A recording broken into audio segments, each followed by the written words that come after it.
Students, Hindi की कक्षा में आप सभी का स्वागत है। जैसा कि कल मैंने बताया था कि एक नया पाठ भाषा और आधुनिकता, जिसके लेखक हैं प्रोफेसर जी सुंदर रेड्डी, उनका साहित्यिक परिचय, उनकी कृतियाँ, उनका साधारण परिचय कल हम लोगों ने संक्षिप्त रूप में पढ़ा। इसका YouTube पर आपको मैंने वीडियो दिया था। आज हम लोग भाषा और आधुनिकता नामक पाठ को पढ़ेंगे। सर्वप्रथम पाठ पढ़ने के बाद पाठ का सारांश और फिर व्याख्या।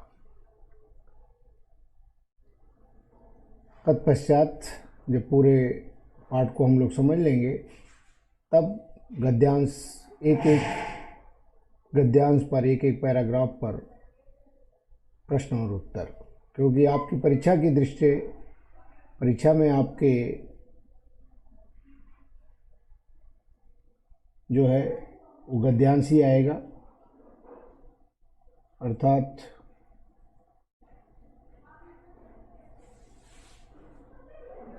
परीक्षा में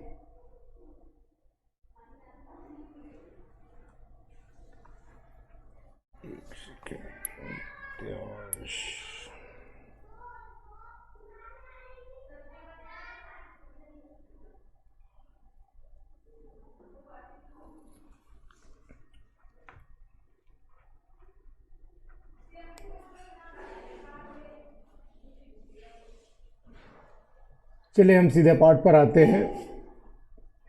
भाषा और आधुनिकता।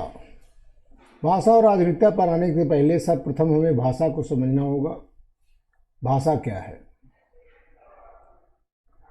भाषा आप लोग प्रारंभ से ही कक्षा 6 से ही पढ़ते चले आ रहे हैं कि भाषा वह सशक्त माध्यम या साधन है जिसके द्वारा हम विचारों का आदान प्रदान करते हैं। अर्थात भाषा वह सशक्त माध्यम है जिसके द्वारा हम सभी विचारों का आदान प्रदान करते हैं, भावों एवं विचारों का आदान प्रदान करते हैं। भाषा के अभाव में हमारी संप्रेषणशीलता, अर्थात हम संप्रेषण, अपनी बातों को कम्युनिकेट करने में असमर्थ हो जाते हैं।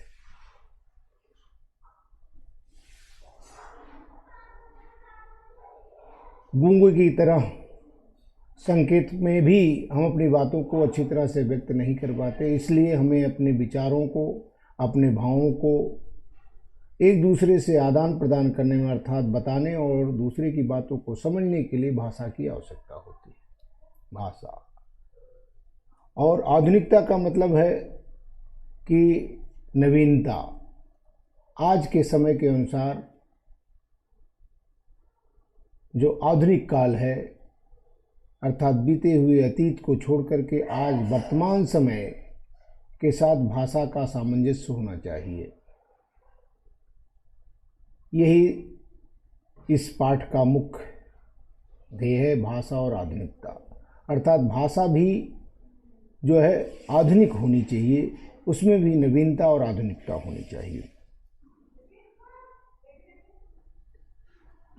किसी भी क्षेत्र में रमणीयता लाने के लिए नित्य नूतनता की आवश्यकता होती है।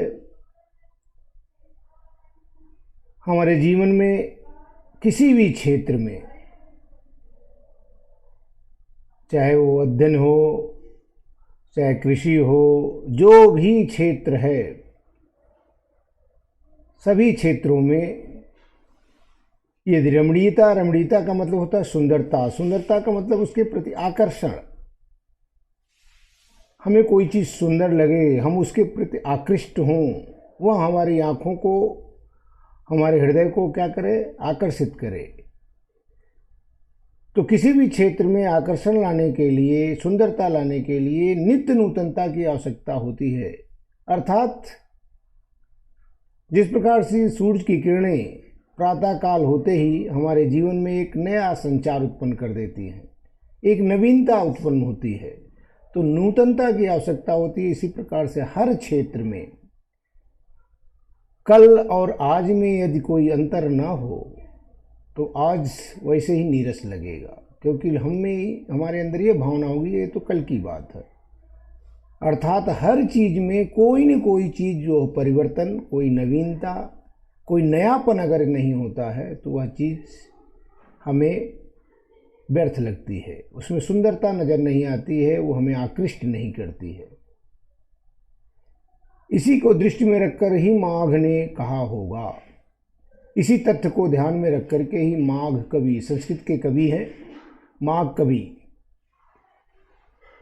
ने कहा होगा।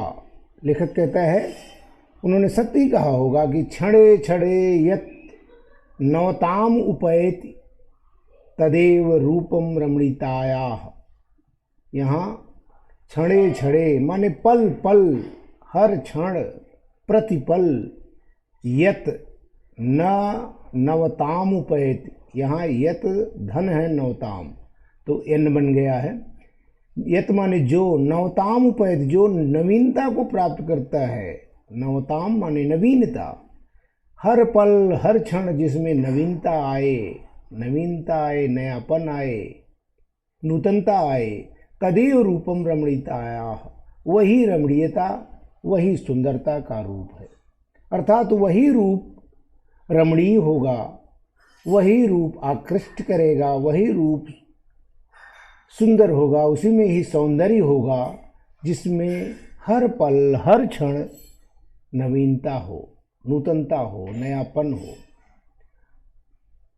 रमणीयता और नित्य नूतनता अन्योन्याश्रित हैं। रमणीयता के अभाव में कोई भी चीज मान्य नहीं होती। नित्य नूतनता किसी भी सर्जक की मौलिक उपलब्धि की प्रामाणिकता सूचित करती है और उसकी अनुपस्थिति में कोई भी चीज वस्तुतः जनता व समाज के द्वारा स्वीकार्य नहीं होती। सड़ी गली मान्यताओं से जकड़ा हुआ समाज जैसे आगे बढ़ नहीं पाता, वैसे ही पुरानी रीतियों और शैलियों को परंपरागत लीक पर चलने वाली भाषा भी जन चेतना को गति देने में प्रायः असमर्थ ही रह जाती है। भाषा समूची युग चेतना की अभिव्यक्ति का एक सशक्त माध्यम है। ऐसी सशक्तता तभी वह अर्जित कर सकती है जब वह अपने युगानुकूल सही मुहावरों को ग्रहण कर सके। भाषा सामाजिक भाव प्रकटीकरण की सुबोधता के लिए उद्दिष्ट है। इसके अतिरिक्त उसकी जरूरत ही सोची नहीं जाती। इस उपयोगिता की सार्थकता समसामयिक सामाजिक चेतना में प्राप्त द्रष्टव्य अनेक प्रकारों की संश्लिष्टताओं की दुरूहता का परिहार करने में ही निहित है।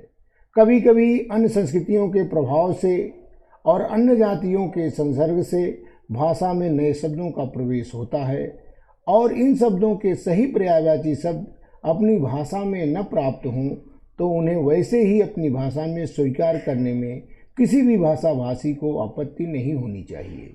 यही भाषा की आधुनिकता होती है। भाषा की सजीवता इस नवीनता को पूर्णतः आत्मसात करने पर ही निर्भर करती है। भाषा म्यूजियम की वस्तु नहीं है, इस उसकी स्वतः सिद्ध एक सहज गति है जो सदैव नित्य नूतनता को ग्रहण कर चलने वाली है। देखिए, रमणीयता और नित्य नूतनता अन्योन्याश्रित है।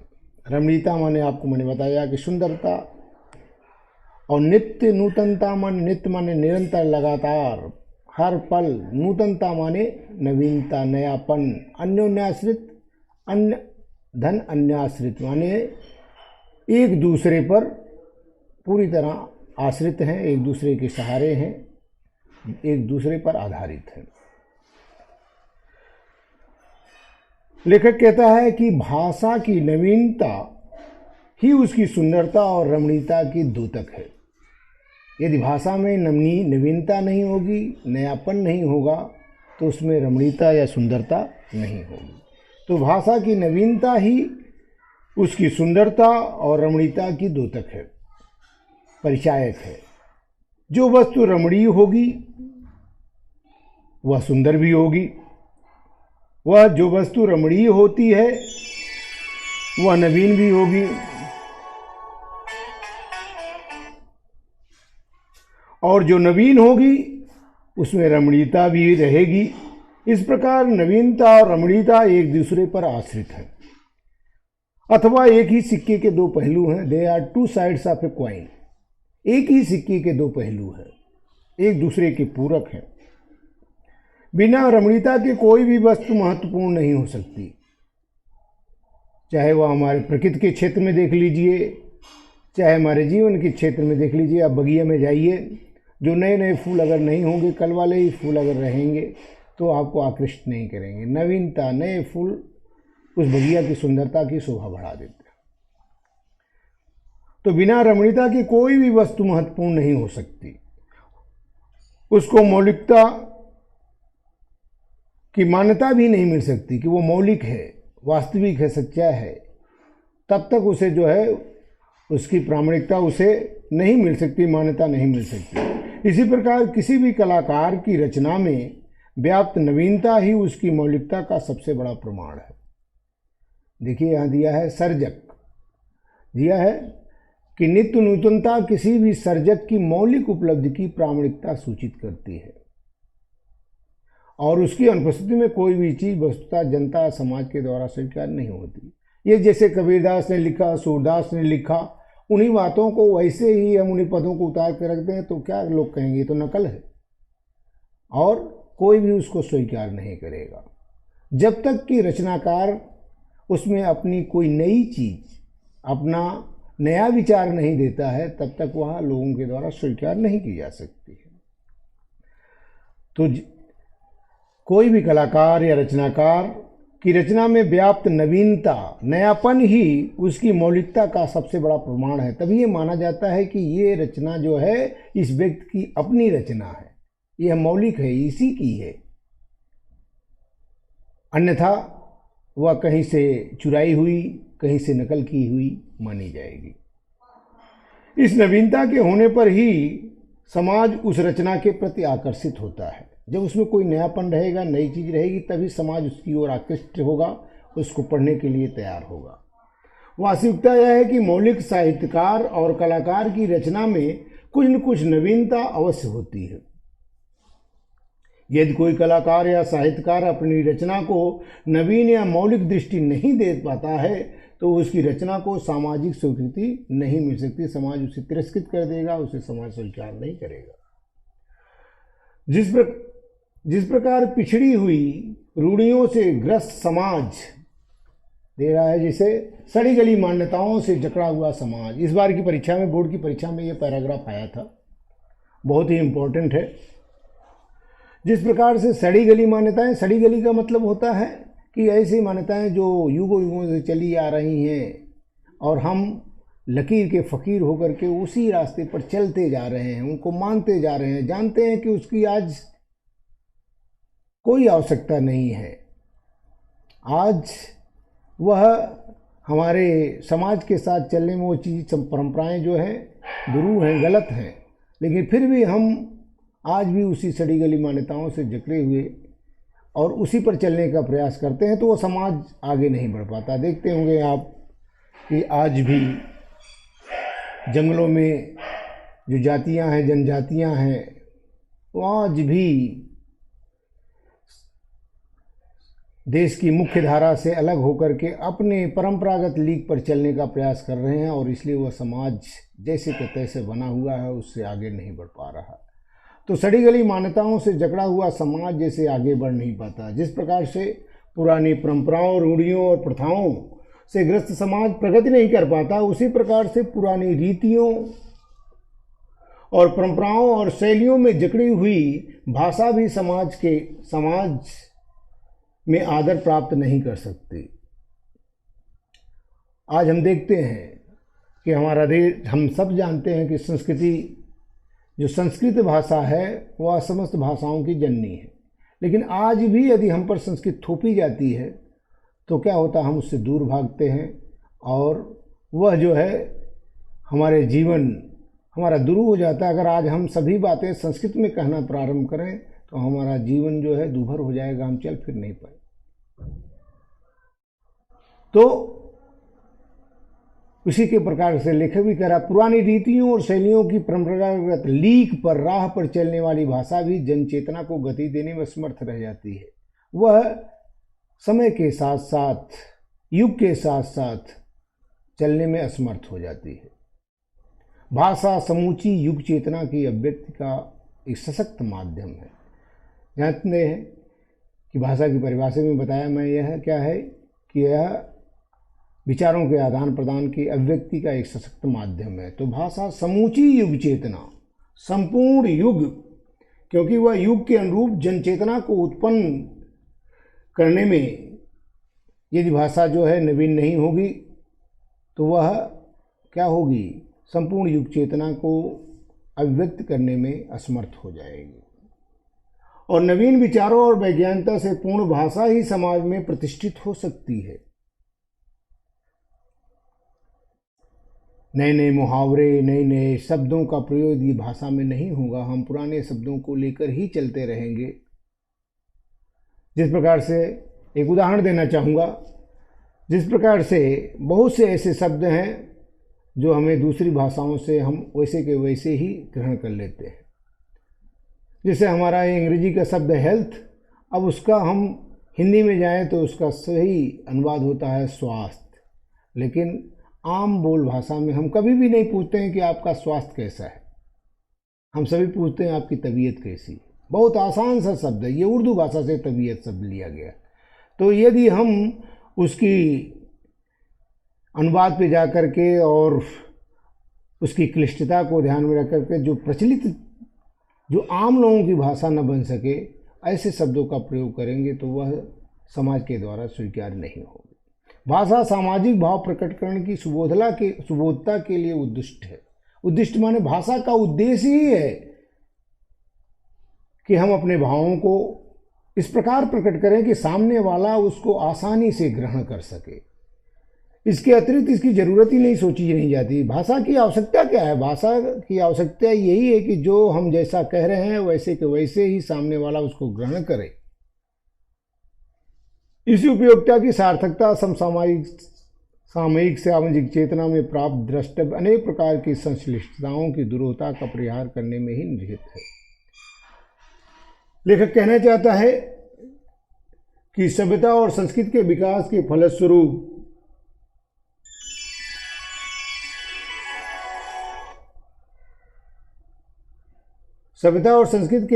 के फलस्वरूप जो वैचारिक क्रांतियां होती हैं, जिसे युग चेतना के नाम से जानते हैं, उनकी सफल अभिव्यक्ति का एकमात्र सशक्त माध्यम कोई भी भाषा ऐसी सशक्तता तभी प्राप्त कर सकती है। देखिए, कह रहे हैं कि भाषा तभी सशक्त हो सकती है, उसके अंदर सशक्तता, उसमें और ताकत तभी अर्जित वह कर सकती है कि जो समय के साथ नए नए शब्दों को, नए नए मुहावरों को, नए नए बात को ग्रहण कर सके।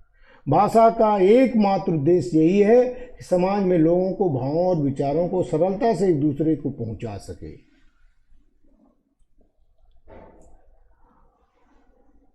कभी कभी कह रहे हैं कि इस उपयोगिता की सार्थकता सामाजिक चेतना में प्राप्त द्रष्टव्य अनेक प्रकार की संश्लिष्टताओं की दुरूहता का परिहार करने में निहित है।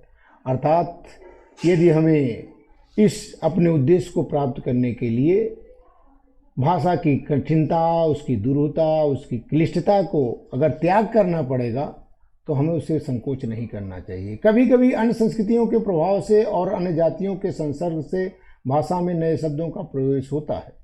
जैसे हमारे यहाँ मुगलों का शासन रहा तो हमारी भाषा पर, हिंदी भाषा पर जो है उर्दू भाषा का प्रभाव पड़ा। बहुत से ऐसे शब्द हैं, अनेकों ऐसे शब्द हैं जो आज भी वैसे के वैसे ही हम स्वीकार करते हैं।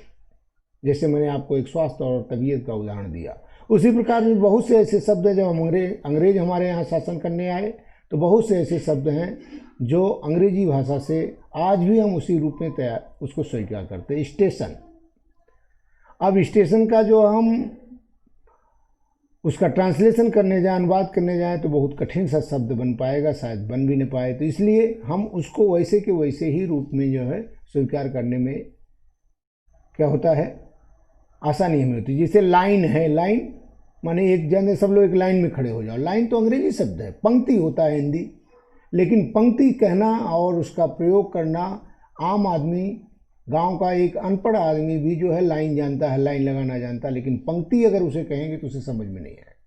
इसलिए जो शब्द जो है सब लोग आम भाषा का रूप बन चुके हैं, उनको वैसे ही रूप में स्वीकार करने में हमें कठिनाई नहीं होनी चाहिए। देखिए लेखक कह रहा है कि वैसे ही अपनी भाषा में स्वीकार करने में किसी भाषा भाषी को आपत्ति नहीं होनी चाहिए। यही भाषा की आधुनिकता है, यही भाषा की आधुनिकता है कि नए नए शब्द ये आते हैं तो उनको हम वैसे को वैसे ही रूप में स्वीकार करते चले।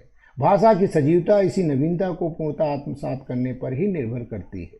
भाषा तभी सजीव होगी, तभी उसमें सजीवता रहेगी, गतिशीलता रहेगी, जब नया नयापन, नवीनता, उसमें नया नया शब्दों का प्रयोग, नवीनता, नूतनता को वह पूरी तरह से क्या करेगा, आत्मसात करता रहेगा, अर्थात स्वीकार करता रहेगा। भाषा कोई म्यूजियम की वस्तु नहीं है कि कोई म्यूजियम माने होता है, आप लोग जानते हैं कि हर शहर में, हर जिले में जो है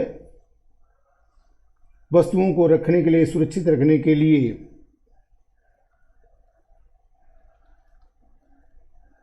म्यूजियम बनाए गए हैं, अर्थात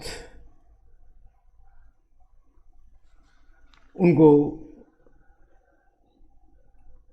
रखने के लिए, सुरक्षित रखने के लिए स्थल बनाया गया है, सरकारी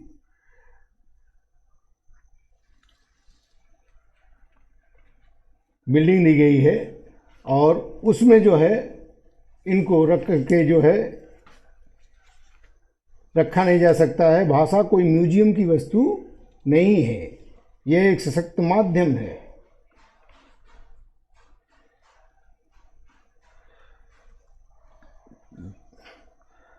म्यूजियम में रखने वाली वस्तुओं का सामान म्यूजियम के अतीत में निष्प्राण वस्तुएं रखी जाती हैं। ऐतिहासिक महत्व की वस्तुएं जो है, ऐतिहासिक महत्व की, जैसे राणा प्रताप की तलवार, राणा प्रताप का जो है और अन्य अस्त्र, उसका ढाल, आज भी जो है संरक्षित रखी जाती हैं म्यूजियम में।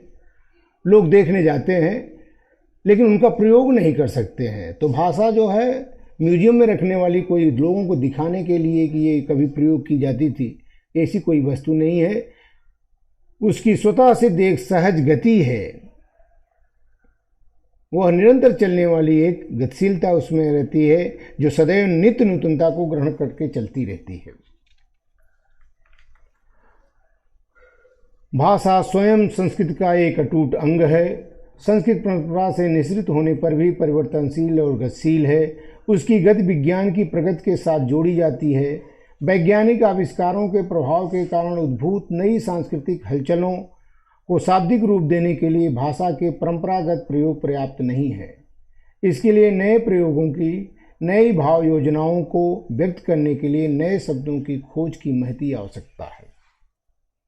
ये देखिए, ये भी इम्पोर्टेंट है। संस्कृत के विकास, लेखक कहना चाहता है कि भाषा संस्कृति का अभिन्न अंग है, अटूट अंग है। संस्कृति हमारी सभ्यता, कल्चर, हमारा आचार व्यवहार, तो जो हम आचार व्यवहार करेंगे वही तो हमारे विचारों में व्यक्त होगा। तो भाषा स्वयं संस्कृत का अटूट अंग है। लेखक कहते हैं भाषा संस्कृति का अभिन्न अंग है। संस्कृति परंपरा से निःसृत होने पर भी परिवर्तनशील और गतिशील है, क्योंकि संस्कृत की अभिव्यक्ति का माध्यम ही क्या है? भाषा है। संस्कृत की रचना और विकास परंपराओं के द्वारा होता है। संस्कृति हमारी कैसे बनती है? संस्कारों से बनती है। परंपराओं से जो है चल करके आते हुए जो हमारे संस्कार हैं वही हमारे धीरे धीरे आचार व्यवहार और हमारी संस्कृति बनती जाती है। तो संस्कृत की रचना और विकास परंपराओं से के द्वारा होता है। परंपराएं क्योंकि परिवर्तनशील होती हैं, वो भी बदलती रहती हैं। परंपराएं ऐसी नहीं है कि जो युगों से चली आ रही हैं वही परंपराएं, अर्थात ये भी बदलती रहती हैं समय के साथ साथ। इसलिए संस्कृति भी एक जैसी नहीं रह सकती है, वह भी परंपराओं की तरह बदलती रहती है। इस रूप में हम कह सकते हैं संस्कृति गतिशील होती है। संस्कृति को, इस गति को विज्ञान की गति के परिणाम स्वरूप होने वाले नित्य नए आविष्कार, देख रहे हैं कि उसकी गति विज्ञान की गति के साथ जोड़ी जाती है। विज्ञान विशेष ज्ञान और हम उसमें जानते हैं हम नित्य नित्य नए नए प्रयोग होते रहते हैं, नया नया विकास होता है, नई नई रिसर्चेज होती हैं, नए नए आविष्कार होते हैं। तो उसकी गति भी विज्ञान की प्रगति के साथ जोड़ी जाती है। जैसे जैसे विज्ञान प्रगति करता है उसी प्रकार से हमारी संस्कृति भी प्रगतिशील रहती है। वैज्ञानिक आविष्कारों के प्रभाव के कारण उद्भूत नई सांस्कृतिक हलचलों को शाब्दिक रूप देने के लिए भाषा के परंपरागत प्रयोग पर्याप्त नहीं है। जैसे जैसे नए नए आविष्कार होते हैं, नई नई खोज होती हैं, उनको उसी रूप में हम क्या करते हैं, स्वीकार करते हैं।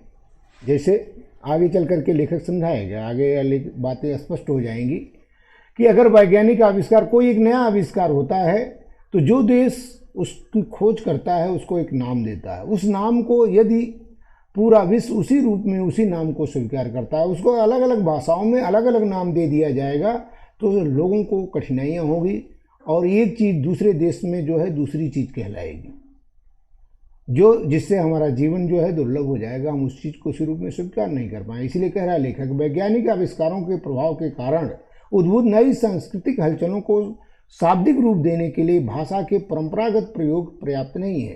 पहले के जो शब्द हैं वो सब नई चीज़ की जो आविष्कार होता है उसको हम पुराने शब्दों से जो है परिभाषित नहीं कर सकते हैं।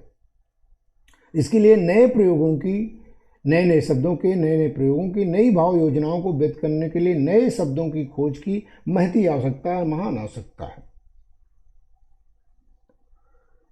विज्ञान की प्रगति के कारण सांस्कृतिक परिवेश में परिवर्तन होना अनिवार्य है। ये परिवर्तन क्योंकि हमारे दैनिक जीवन के अंग होते हैं, अतः उनकी अभिव्यक्ति के लिए हमें अपनी भाषा के परंपरागत जो प्रतिमान हैं, जो परंपरागत शब्द हैं, उनको त्याग करके कुछ संशोधन और परिवर्धन करना पड़ेगा, क्योंकि भाषा के परंपरागत सामर्थ्य उस परिवर्तित नवीनता को करने में समर्थ नहीं होते। जैसे कोई एक नया आविष्कार होगा तो उसे नया नाम दिया जाएगा, और अगर हम पुराने शब्दों से उसको नया बनाने का प्रयास करेंगे तो वो गलत हो जाएगा, उस रूप में हम स्वीकार करें। अब प्रश्न यह है कि भाषा में परिवर्तन कैसे संभव है। ये इतना जो है बहुत ज़्यादा महत्वपूर्ण नहीं है, ये केवल कथनात्मक स्टेटमेंट है। अब प्रश्न यह है कि भाषा में परिवर्तन कैसे संभव हो। अब हमारे सामने ये प्रश्न उठता है कि ये भाषा में परिवर्तन कैसे किया जाए। यत्नसात अथवा सहज सिद्ध, यत्नसात माने प्रयत्न करके, या स्वयं जो है सहज सिद्ध माने स्वयं अपने आप जो है परिवर्तन हो जाएगा। नहीं, यत्न साध्य से हमारा तात्पर्य है कि भाषा को अनुकूल बनाने के पीछे किसी व्यक्ति विशेष अथवा व्यक्ति समूह का प्रयत्न होना चाहिए। हम सभी को प्रयत्न करना पड़ेगा, तब जाकर परिवर्तन हो सकता। सहज सिद्ध से आशा है कि भाषा की यह गति स्वाभाविक होने के कारण, स्वतः होने के कारण किसी प्रयत्न विशेष की अपेक्षा नहीं रखती है, यह स्वयं ही अपने आप परिवर्तित होती चलेगी। यदि उपलब्ध भाषा वैज्ञानिक आधारों को पर्याप्त अनुशीलन करे, अध्ययन करे, तो पहली बात सत्य सिद्ध होगी। 18वीं सदी में अंग्रेजी भाषा ने, 20वीं सदी में जापानी भाषा ने नवीनीकरण की पद्धति को अपनी कोशिशों से संपन्न बनाया। उन्होंने कोशिश करके देखा कि सारी चीज़ें अपनी भाषा में ही प्रयोग करें, और उसमें उन्हें सफलता भी प्राप्त हुई। हर भाषा की अपनी खास प्रवृत्ति होती है, चाहे जो कोई भाषा हो, हर भाषा की अपनी एक विशेष स्पेशल उसका एटीट्यूड होता है, उसकी प्रवृत्ति होती है। शब्द निर्माण तथा अर्थ ग्रहण की दिशा में उसका अपना अपना अलग रुख होता है। कैसे नए नए शब्दों का निर्माण हो, वोकैबुलरी कैसे हो, कैसे अर्थों को जो है किस रूप में ग्रहण किया जाए, सबका अलग अलग अपना क्या होता है, रुख होता है, अपना अलग अलग विचार होता है, अपना अपना चिंतन होता है। उस विशेष प्रवृत्ति को, रुख को ध्यान में रखकर ही बिना उस भाषा की मूल आत्मा को विकृत किए, अर्थात उस भाषा की जो मौलिक आत्मा है, अर्थात जो मूल है, उसको बिना विकृत किए, माने बिना बिगाड़े, उसमें बिना उसको जो है नष्ट किए, हम अन्य भाषा के शब्दों को स्वीकार कर सकते हैं। चंद माने नए कुछ रूपगत परिवर्तनों के साथ थोड़ा बहुत परिवर्तन करके हम क्या कर सकते हैं, उनको स्वीकार कर सकते हैं। यह काम एशिया और अफ्रीका जैसे वैज्ञानिक साहित्य सृजन की दिशा में पिछड़े हुए देशों में और भी सत्वर होना चाहिए। सत्वर माने और तीव्रता से होना चाहिए, और इसकी अत्यंत आवश्यकता है। और एक प्रश्न यह है कि कौन इस साहित्यिक शुद्धिकरण का जिम्मा अपने ऊपर ले सकते हैं। ये जो साहित्य में शुद्धिकरण है, जो संशोधन है, परिवर्तन है, इसका उत्तरदायित्व कौन लेना चाहेगा? हिंदी भाषा के नवीनीकरण शुद्धिकरण के लिए भारत सरकार ने अब तक काफ़ी प्रयत्न किया है। गवर्नमेंट ऑफ इंडिया, भारत सरकार ने इस क्षेत्र में काफ़ी प्रयत्न किया है। नए नए भाषा विभाग बनाए गए हैं, तरह तरह के जो है उसमें जो है मानक शब्दावली और तरह तरह के वैज्ञानिकों को रखा गया है जो नए निरंतर शोध करते जा रहे हैं। इसके लिए सन 1950 में शास्त्रीय एवं तकनीकी शब्दावली आयोग बनाया गया, कमीशन की स्थापना की गई जो विज्ञान की हर शाखा के लिए योग्य शब्दावली का निर्माण कर रही है। जो जैसे जैसे नए नए विज्ञान के जो है विकास हो रहे हैं, आविष्कार हो रहे हैं, नई नई चीज़ों की खोज हो रही है, तो उनके लिए नए शब्दों का निर्माण भी कर रही है। हिंदी साहित्य सम्मेलन जो प्रयाग में है, ऐसी ऐच्छिक संस्थाओं ने भी इस दिशा में महत्वपूर्ण काम किया। राहुल सांकृत्यायन,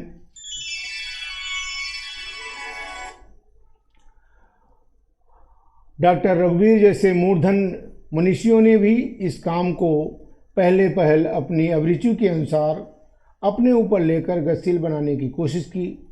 अब तक इस दिशा में जो भी कुछ कार्य हुआ है वह अपर्याप्त ही है, क्योंकि वह कार्य अपनी शैशवकालीन दशा से अर्थात प्रारंभिक अवस्था से गुजर कर आगे नहीं बढ़ सका। इसकी प्रगति के अवरोध में दो वर्ग बाधा डालते हैं। इस कार्य में आगे बढ़ने पर दो रुकावटें सामने आती हैं। प्रथम वह वर्ग है जो अपनी शुद्ध साहित्यिक दृष्टि के कारण आम प्रचलित उन पराये शब्दों को यथावत ग्रहण करने में संकोच करता है। एक वर्ग वह है जो अपनी शुद्ध साहित्यिक दृष्टि के कारण कि हमारी अपनी भाषा है, सशक्त है, हमारे भाषा के पास इतने नए शब्द हैं, उन प्रचलित पराये शब्दों को, दूसरे भाषा के शब्दों को उसी प्रकार से जो है ग्रहण करने में संकोच होता है। हम अपनी भाषा में, हमारी भाषा कमज़ोर थोड़ी है, इसलिए हम अपनी भाषा के शब्दों का प्रयोग करेंगे, ये संकोच होता है। ये वर्ग विरोध करता है। दूसरा वर्ग यह है जो अपने विषय के पारंगत होने पर भी, जो अपने विषय में क्या है, पारंगत हैं, निष्णात हैं, एकदम माहिर हैं, फिर भी साहित्यिक व भाषा वैज्ञानिक पृष्ठभूमि के अभाव में उन प्रयुक्त विदेशी शब्दों को मनमाने ढंग से विकृत कर अपनी मातृभाषा पर थोपना चाहते हैं। उसमें एकदम परिवर्तन करके और उसका नया रूप बदल करके, बिगाड़ करके जो उस पर अपनी भाषा का पर थोपना चाहते हैं। आजकल कई प्रादेशिक सरकारों ने अपने प्रांतीय भाषाओं में उच्च स्तरीय पाठ्यपुस्तकों के निर्माण के लिए कई आयोगों की स्थापना की है। राज्य सरकारें अपनी भाषा में जो है सारे मटेरियल, सारे जो है विषय वस्तु को लाने के लिए प्रयासरत हैं। हम आशा करते हैं कि आयोग उपर्युक्त इन बाधित तत्वों से हटकर अपना काम सुचारू रूप से कर सकेंगे। विदेशी शब्द जिन्हें अपनी प्रांतीय भाषाओं में ग्रहण करने की आवश्यकता है, खास तौर पे दो तरह के होते हैं। दो तरह के विदेशी शब्द हैं, एक वस्तु सूचक, एक भाव सूचक। विज्ञान की प्रगति के कारण नई चीज़ों का निरंतर आविष्कार होता रहता है। जानते हैं विज्ञान है ही है जिसमें नया नया आविष्कार होता है, नई नई खोजें होती हैं, तभी वह प्रगति के मार्ग पर चल सकता है। जब कभी नया आविष्कार होता है उसे एक नई संज्ञा दी जाती है। कोई एक नया आविष्कार, नई चीज़ बनाई गई, उसे एक नया नाम दे दिया जाता है। जिस देश में उसकी सृष्टि की जाती है, अर्थात जो देश उसका निर्माण करता है, वह उस देश के आविष्कार के नामकरण के लिए नया शब्द बनाता है, एक नया नाम देता है। वही शब्द प्रायः अन्य देशों में बिना परिवर्तन के वैसे ही प्रयुक्त किया जाता है। जैसे राफेल अब रूस में बन गया तो हम उसका नाम यहाँ ला करके जो है दूसरा रखेंगे, तो रूस वाले यहाँ आएंगे तो बोलेंगे ये तो राफेल है, आप कहेंगे दूसरा नाम दे देंगे, तो ये गलत हो जाएगा। हम क्या करते हैं, अन्य देशों के बिना परिवर्तन किए वैसे ही प्रयुक्त किया जाता है। यदि हर देश उस चीज़ के लिए अपना अपना नाम देता रहेगा तो उस चीज़ को समझने में दिक्कत होगी। जैसे रेडियो, टेलीविज़न, स्पुतनिक, ये जिन देशों ने बनाया वही नाम रख दिया गया है। अब अगर हम रेडियो का जो है अलग नाम रखेंगे, टेलीविज़न का अलग नाम रखेंगे, स्पुतनिक का अलग नाम रखेंगे, तो प्रायः सभी भाषाओं में इनके लिए एक ही शब्द प्रयुक्त है। और एक उदाहरण देखिए, ये बहुत बढ़िया उदाहरण दिया गया है, इसको समझ लेते हैं, बस यहीं तक पढ़ेंगे। एक उदाहरण देखिए, सीढ़ी लगाना। ऊपर चढ़ने के लिए अनादिकाल से भारत में एक ही साधन मौजूद था, सीढ़ी अर्थात हमें जब नीचे से ऊपर जाने के लिए आवश्यकता होती तो हम उस चीज़ के लिए क्या करते हैं, सीढ़ी। अब ये सीढ़ी कई प्रकार की है। औद्योगिक क्रांति आदि ने आवश्यकता अनुसार भी कई तरह की सीढ़ियों का निर्माण किया। जैसे हम लोग सीढ़ी का मतलब समझते हैं कि बांस के जो है दो बांस के टुकड़े ले लिए और उसके बाद बीच में उसको जोड़ते हुए आगे उसको एक सीढ़ी का रूप दे देते हैं, जिस पर चढ़ करके हम ऊपर पहुंच जाते हैं। लेकिन फिर और आगे उसमें विकास हुआ तो हमने देखा घर में और बार बार इस तरह करने के लिए तो हम लोगों ने क्या किया, ईंट की जो है सीढ़ियाँ बना दी। तो ये इस कमरे से उस कमरे में ऊपर जाने के लिए सीढ़ियाँ बनाई गई। तो उसका धीरे धीरे जो है परिवर्तन होता चला गया। उसी के अनुसार देखिए लेखक कहता है, औद्योगिक क्रांति आज ने आवश्यकताओं के अनुसार कई तरह की सीढ़ियों का निर्माण किया, जिससे लिफ्ट, एलिवेटर और एस्केलेटर। और आप देख लीजिए आज नया उसका रूप बदल गया। लिफ्ट भी ऊपर ले जाती है, एलिवेटर है, एस्केलेटर है जो स्टेशनों पे लगा हुआ है, ऑटोमेटिक है, आप खड़े हो जाइए और उसके बाद ऊपर पहुंच जाएंगे। भारतीयों के लिए ये बिल्कुल नए शब्द हैं, इसलिए भारतीय भाषाओं में इसके लिए अलग अलग नाम द्रष्टव्य नहीं होते हैं। इस स्थिति में उन शब्दों को यथावत ग्रहण करने में कोई बाधा नहीं होनी चाहिए। फ्रेंच और लैटिन भाषाओं से अंग्रेजी में ऐसे ही कई शब्दों को आत्मसात कर लिया और अंग्रेजी से रूसी ने। अब अगर हम लिफ्ट को अलग नाम दें, एलिवेटर को अलग नाम दें तो क्या होगा? ये सारे शब्द जो है एक ही शब्द हैं, सीढ़ी के लिए है, लेकिन उनको उसी रूप में हम आज प्रयोग करते हैं। यहाँ जिस देश ने बनाया, जो नाम दिया, उसी रूप में हमें आत्मसात कर लेना चाहिए। कभी कभी एक ही भाव होते हुए भी उसके द्वारा ही उसके अन्य पहलू और अन्य स्तर साफ नहीं हो पाते, व्यक्त नहीं हो पाते। उस स्थिति में अपनी भाषा में उपस्थित विभिन्न शब्द, पर्यायवाची शब्दों का सूक्ष्म भेदों के साथ प्रयोग करना पड़ता है। जैसे उष्ण एक भाव है, उष्ण जिसे कहते हैं अब ताप, गर्मी, एक भाव है। जब किसी वस्तु की उष्णता के बारे में कहना हो तो हम ऊष्मा कहते हैं, किसके अंदर इतनी गर्मी है उसको ऊष्मा कहते हैं। और परिणाम के संदर्भ में हम उसे ताप कहते हैं। जब उसका रिजल्ट आता है तो वही बताते हैं कि इसका तापमान इतना है।